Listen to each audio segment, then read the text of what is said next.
Play, come on, play that. That's not what we're talking about. This isn't a video about a JLo song. Well, what the hell is it then?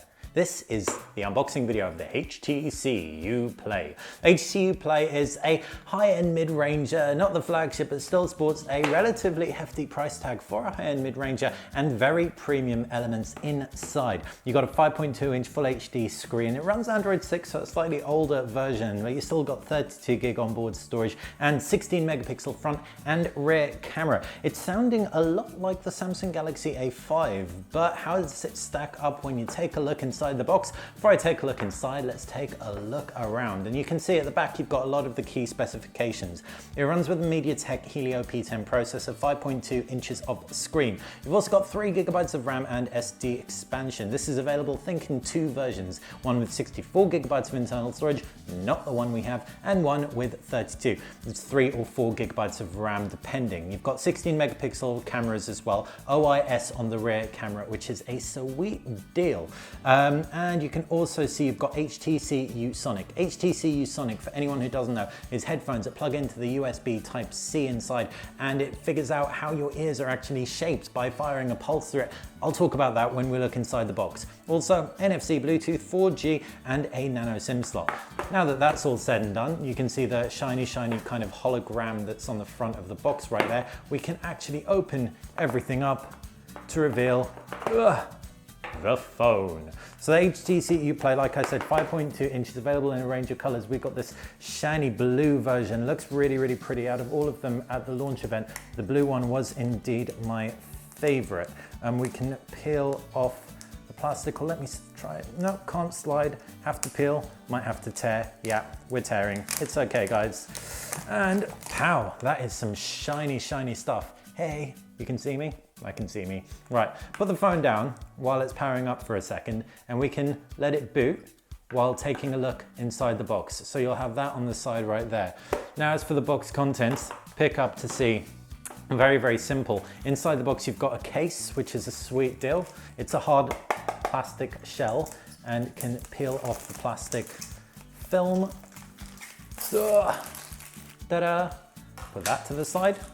And we've also got, oh, that's cool. You've got a screen wipe, microfiber cleaning cloth. So the microfiber cleaning cloth, I suppose, will just be very helpful when you want to keep everything clean, and specifically because around the back of this thing, it is so freaking glossy and reflective and shiny. You'll want to be using this a lot of the time.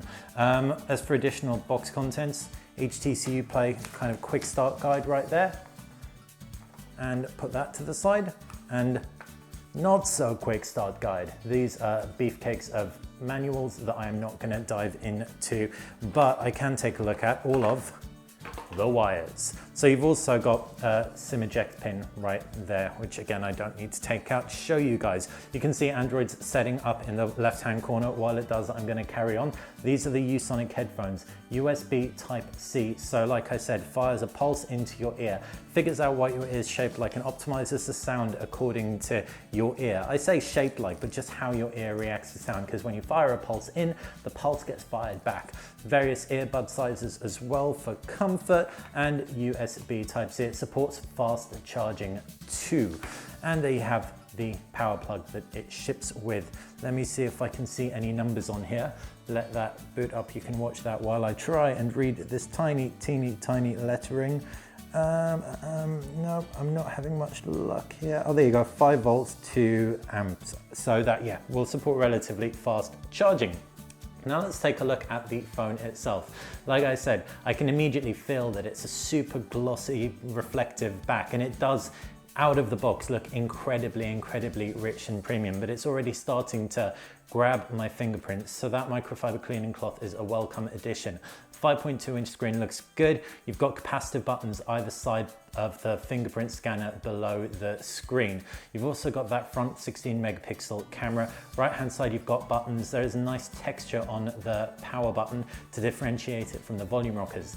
Down at the base, you've got that USB Type-C, and the left hand side, no buttons whatsoever. While up at the top, you have a SIM eject slot. Even though there are the U Sonic headphones in here, there is no 3.5mm headphone jack. So you'll want Bluetooth headphones, or you'll want to get an adapter. It doesn't have one in the box, so you'll need to pick one up from HTC. HTC's website or find a third-party solution somewhere.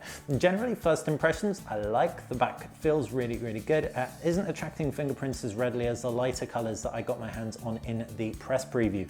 But in the same breath, there is a lot of bezel going on the front. I'm not a fan of killing a headphone jack just yet. Maybe in a year it'll be more bearable. But if you lose these USB-C headphones that it ships with, you're kind of screwed, which is a shame. The Bluetooth headphones are always for the win. Other kind of 2,500 milliamp battery doesn't fill me with confidence. 5.2-inch screen, guys, 2,500 milliamps. It's all going to come down to how, well, economical that MediaTek P10 Helio processor is, and it's an octa-core powerhouse within reason, so I'm guessing that it probably won't get me through a day, but watch this space. Let us know what you think in the comments section below. If you like the video, click like. Remember, we're going to be doing a Huawei P10 giveaway competition soon enough, so stay tuned to the channel for that. Thanks for watching BTech.